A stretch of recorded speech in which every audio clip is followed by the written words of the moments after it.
Welcome back everybody. You join me in my garage. Today we're going to be taking all of the accessories off of the 1.8 engine, ready to put onto the 2.5. But before we can put them onto the 2.5, we need to pull the 2.5 apart. Got some cool bits to go into that engine. But I've also heard some rumours that it's got forged rods. We're going to check if the crank is forged.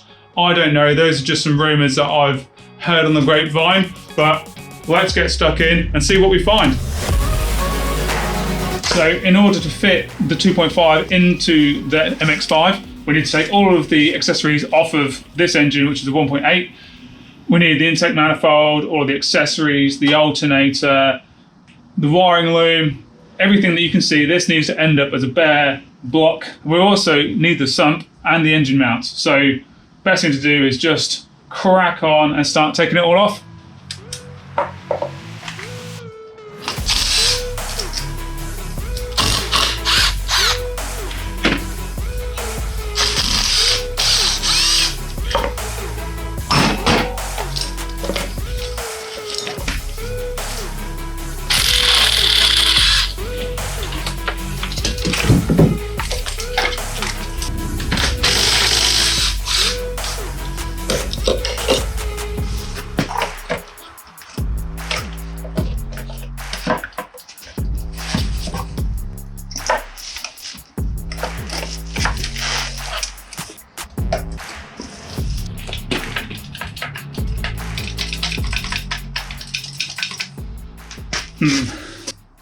So that is the fuel rail off, not without a fight, mind you. I don't actually need these injectors, so not too worried about damaging them, but I do want to use the ones on the 2.5 for now, and we want to be really careful getting them out. The O-rings have gone really, really hard, and they're like really stuck to the ports, so they're really putting up a big fight. But for now, this is off. Next up is to take the engine mounts off. I don't need any of the oil cooler warmer stuff because we've got a Scaddy oil cooler kit on this, which is going to be awesome. Got a remote location for the oil filter, so that's going to be really lovely for the future when we're doing oil changes. On the regular, I'm going to leave the water pump because there's one on the car on that engine. Yeah, let's carry on.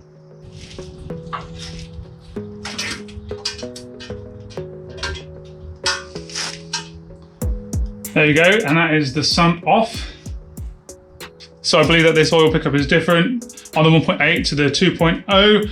I have a 2 litre one to go in, so that's not a problem. I was going to replace it anyway because as this engine's failed, I don't want to risk anything being stuck in there. But that, I think, is absolutely everything that we need off this engine. I didn't have to take the front cover off, just take the bolts out, and then there's like a little pry bar section you can get in and whip it off, so it's come off really easy actually. But now we need to get to taking the 2.5 apart. There we go. Let's see what's inside.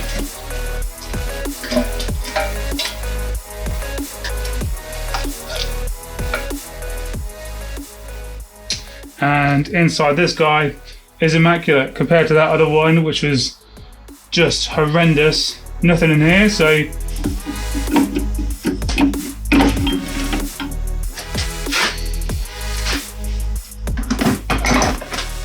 okay, so with the balance shaft out, I can see where the oil feed goes, so I'm going to have to plug that up in a bit.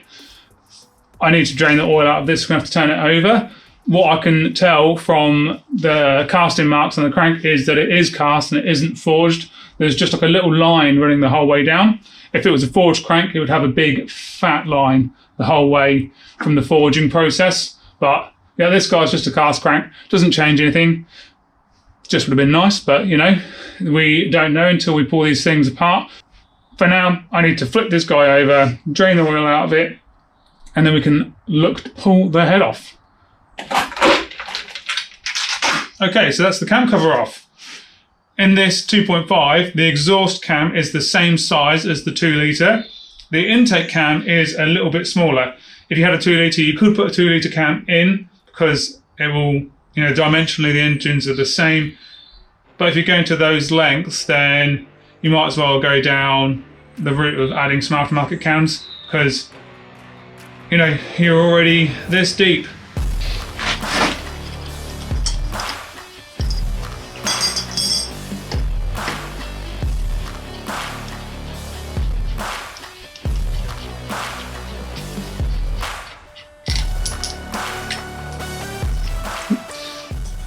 And the Mazda 6 does have the friction washers, so yeah, that's pretty cool. If I was going to carry on as I had originally intended and not open this thing, this would be a great base of an engine just to throw in an MX-5. Maybe change the cams, but I mean, if you change the cams, you've got to take this off anyway, so I guess it doesn't really matter. But you know, if you were to chuck it in and turbo it and just accept the 6,000 RPM-ish rev limit, this thing would be the perfect candidate.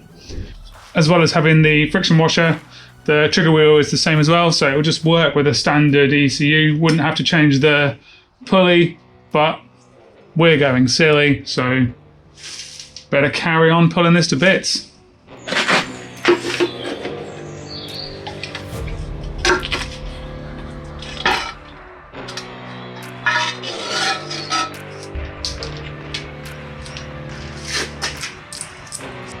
So that is everything off.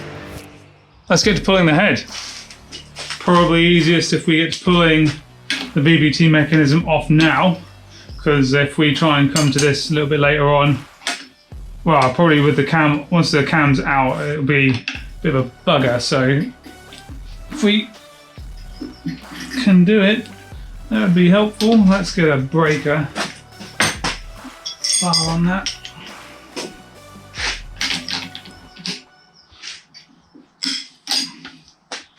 All these bolts are stretch bolts, so they're not reusable. So straight in the bin.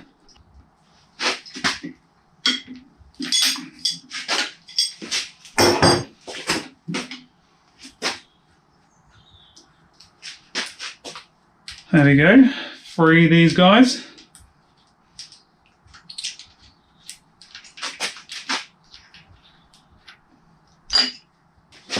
So with those out of the way, we can crack on and get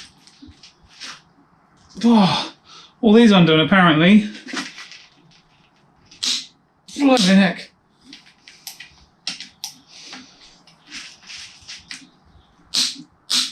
Goodness me. Whoa.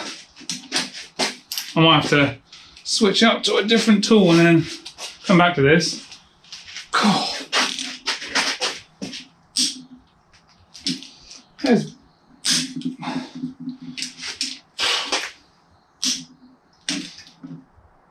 Goodness me.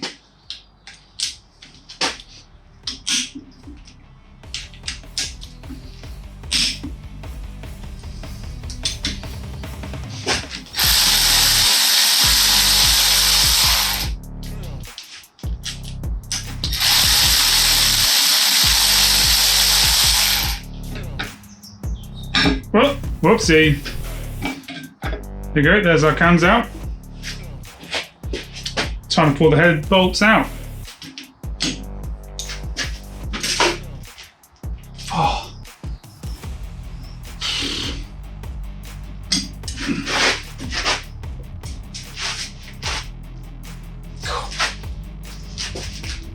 Fucking hell.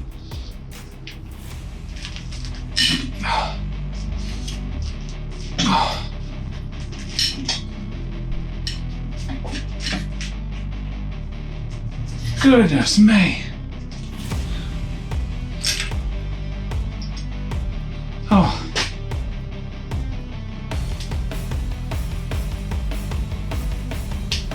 I think that's all right.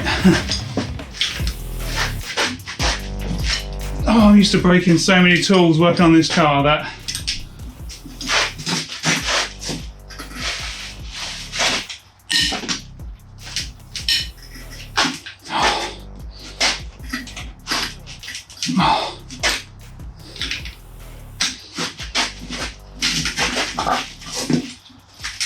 Nice.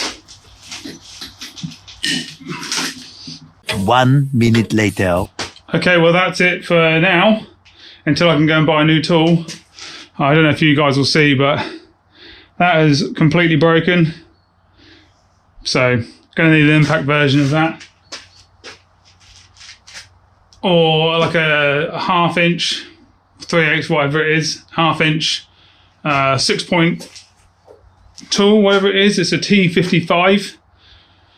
So if I can get a 1/2 inch version of that, that would be grand. Or yeah, impact converter to 1/2 inch.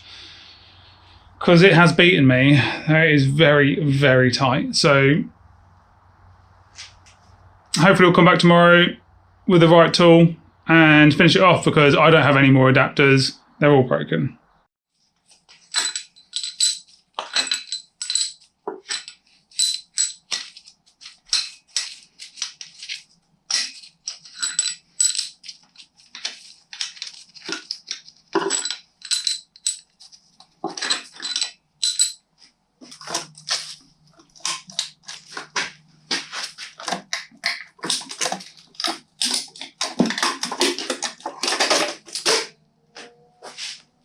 So that is the head off of the 2.5 litre engine. Bores look good, a little bit of carbon build-up, but nothing to worry about really. Now, the most important thing that we can find out now is, does this guy have sintered rods? Or some sort of rod that's better than a cast rod.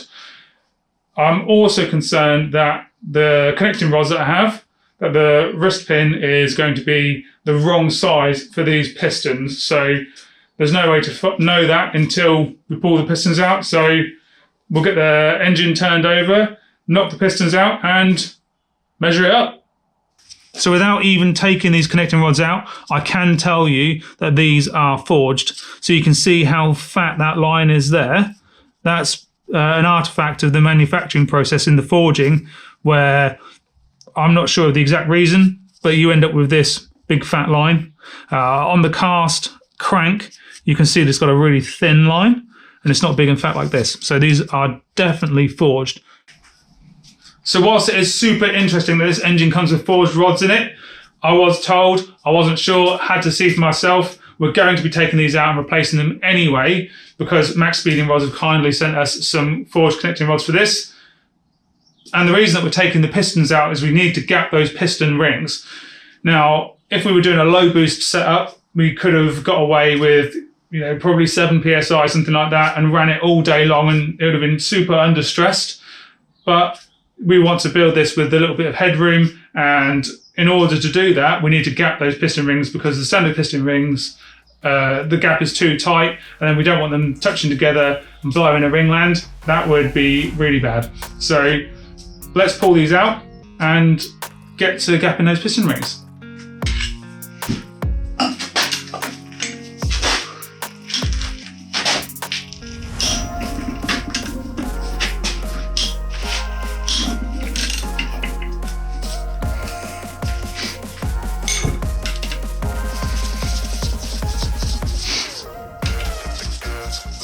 There you go, there's the connecting rods. So yeah, definitely forged, but they are very weedy actually. So I'm sure they would be all right for low boost, but as soon as we start throwing any serious power at it, then you know they would be a weak point. But yeah, okay, so we can see that this bearing's got a little bit of wear, just a small amount. It's not severe by any stretch of the imagination, but yeah, I guess that's what happens when an engine's done 135,000 miles and we have no idea, you know, what the service intervals or anything like that have been like. So a small amount of wear on that.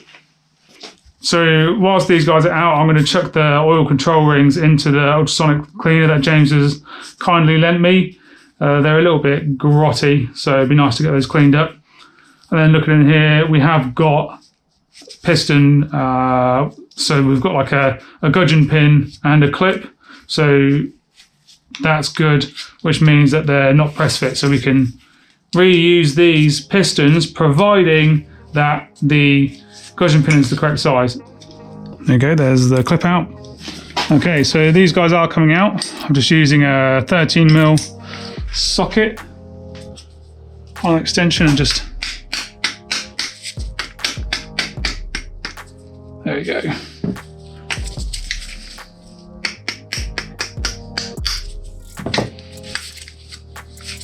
little bit stubborn, but